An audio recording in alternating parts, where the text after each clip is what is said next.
I'm Captain Lee, that's Zach, and we're in a kayak, sort of. I'll explain later. Stick around.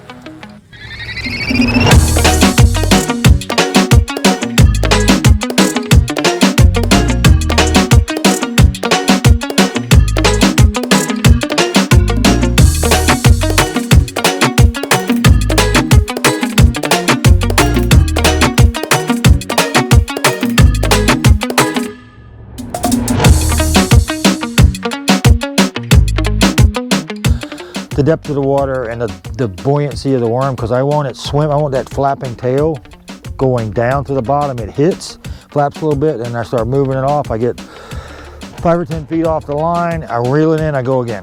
And you're looking for any little indentation, like that little bitty indentation in the grass right there. That's all you need. Yep. You get a little point. You get a little indentation. If you get a pad, or just 3 or 4 buggy whips or something, that's what you're looking for. Something different. But the outs, like if you get here in November, or if you come in here in January, there's gonna be 30 boats way up in there trying to bed fish. Right. Great, if they like bed fishing, that's fine, but that's not my style.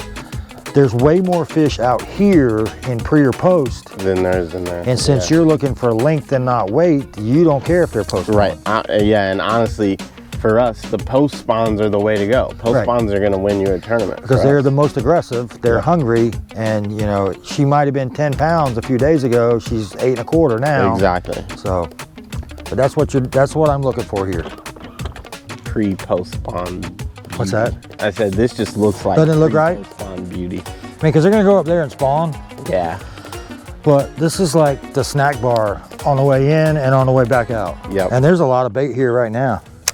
So, okay, we're not really in a kayak, but what we're doing today is we're fishing only within range of a kayak from 5 different ramps. Now, we've already fished, where did we fish? We looked at Hatch early this morning.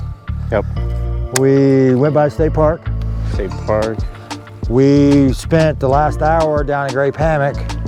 Now we're out right outside of Jack Slough, and it looks pretty great. It looks pretty awesome in here.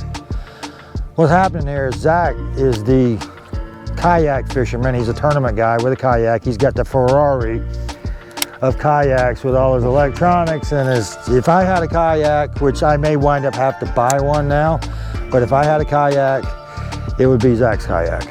So he's got the power pole and trolling motor and electronics, and he's got the good stuff, just like I got on this boat. But he's got some tournaments coming up, and he hasn't spent a whole lot of time on the Kissimmee chain.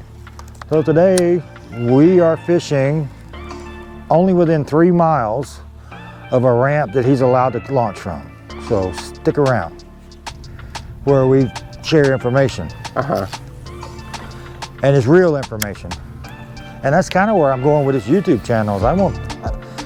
Just because I go catch a fish doesn't mean that's one fish less that you're going to catch. And that is the attitude that has been in bass fishing forever. Yeah, it is very hard to learn new things just because of the environment. They won't tell you, nobody will tell you anything. Yeah. I'm serious, you're going to make me buy a yak. Because I am about everything fishing.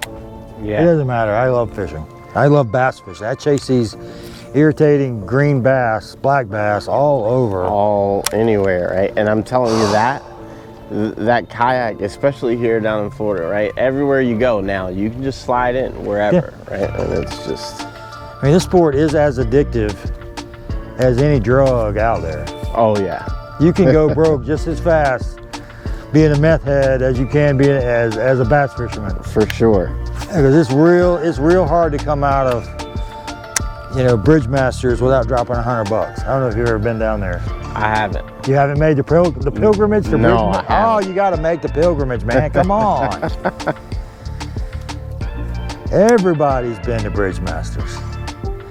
Well, if you come down to Grape, you're going to drive past it twice. All right, yeah, I'll have to run in there. It's not open on Sunday, so that's interesting.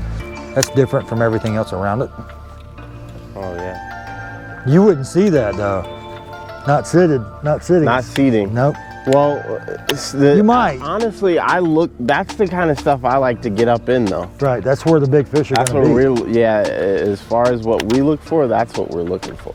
I'm gonna break out the swim jig in a brim color with a little 3.5 trailer. That's a bait, that's a good bait this time of year. Yeah. Looks like a brim trying to get away. Yep. So I'll throw it in here sideways so you can get a shot at some of these big pads. But on a tournament day, it's exactly what I'm looking for. Or even like a group of pads about as big as a boat that's completely surrounded by Kissimmee grass. Mm-hmm. And I'll turn on the weed eater high and just go in there wide open. Yeah. And then coast the last, 10 or 15 yards towards it, and then break out the flipping stick and just punch it. Let me get you in here. That looks great. Have at it, my friend. This is all you. Reach what you can. Start on this side and work your way in. Okay. And then I'll move us in and we'll work the other side, because you don't want to make a cast all the way across. Right. And spook the fish here, catching a little one over there. Now, would you be, so to me, right, like I see this, I'm flipping across. That's fine. Okay. Yeah, I mean, that's my flipping stick Yeah. is right there. I mean, it's identical to what you're flipping. Yep. That's what you flip on Kissimmee. Mm-hmm.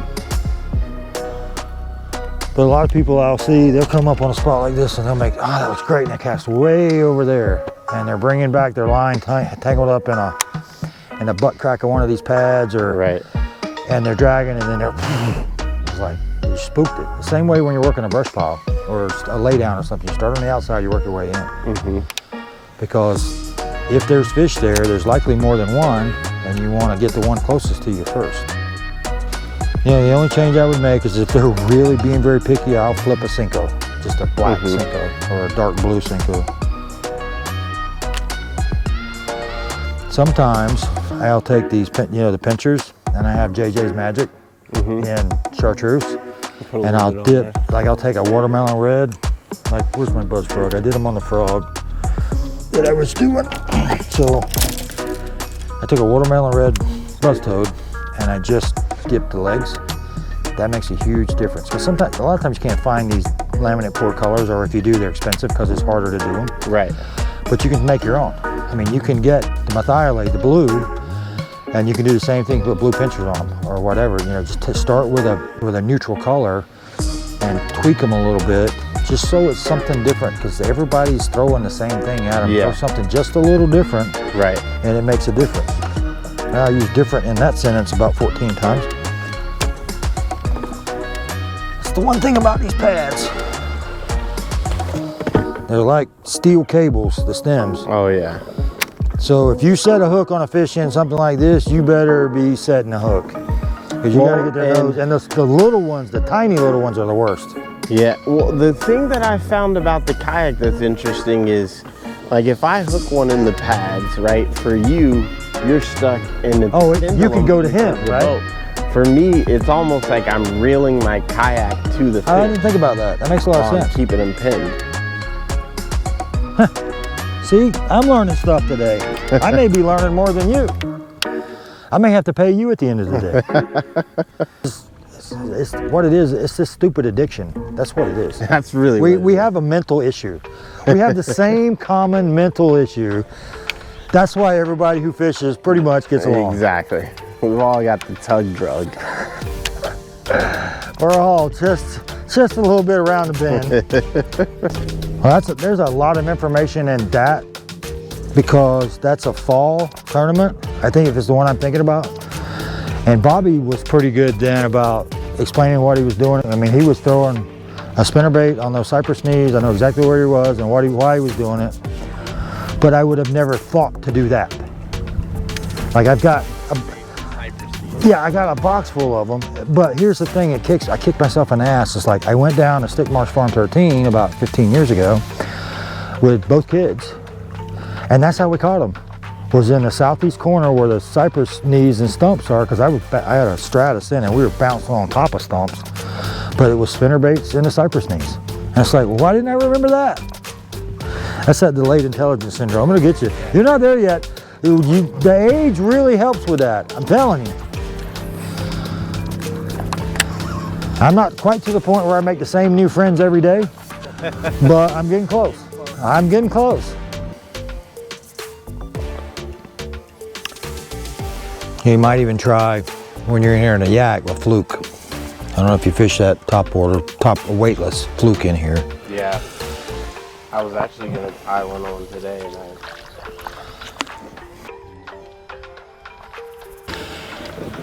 Yeah, we found the brown mosquitoes. Lots of fun. It's 12:30. We've been all over the lake. We did a big loop around it. We looked outside of Overstreet. You know, we went down Jack Slough. We've down in the Great Hammock area, State Park, and now we're at the outer limits of the kayak range around Grassy Island, where Lou caught that big one 2 weeks ago, and it looks great in here, but we have found the blind mosquitoes. The fish just are not cooperating today. If you pay attention to the solar calendar, this is, I think they called it poor. And I think that was an accurate representation of what's going on. We've seen a few gar moving. We haven't got a bite of any kind to speak of. Now, we haven't honestly fished that much. We've spent most of the time riding and talking about strategy and getting some waypoints, because I want Zach here to do well next month. I kind of invested in his success already, so stick around. We got another hour or so. Maybe we're gonna head back to Hatch. Maybe we can pick up a bite in there, so stick around. Today's goal was to help Zach figure out how he's going to practice for the next month. Today was the last day he could get any outside information. So we have done the grand tour of Kissimmee and Hatch, spending a lot of time within a 3-mile radius of the boat ramps that he's allowed to launch from. And it's been a tough fishing day. I'll admit it. I don't think we've had a bite. But again, we probably haven't fished hard for more than about an hour and a half. Because it's more of a, here's what this does when the wind's coming from the west, here's what it does when the wind's coming from the east, and now he can decide based on the weather where he's going to launch from. And he's got a plan for practicing and testing his distances and his speeds of how long it takes him to get from a spot to the next spot. And so, but I think we're gonna go catch a fish sandwich at Port Restaurant, because we know we can do that. there we go. Thanks for watching, guys. We'll see you next time.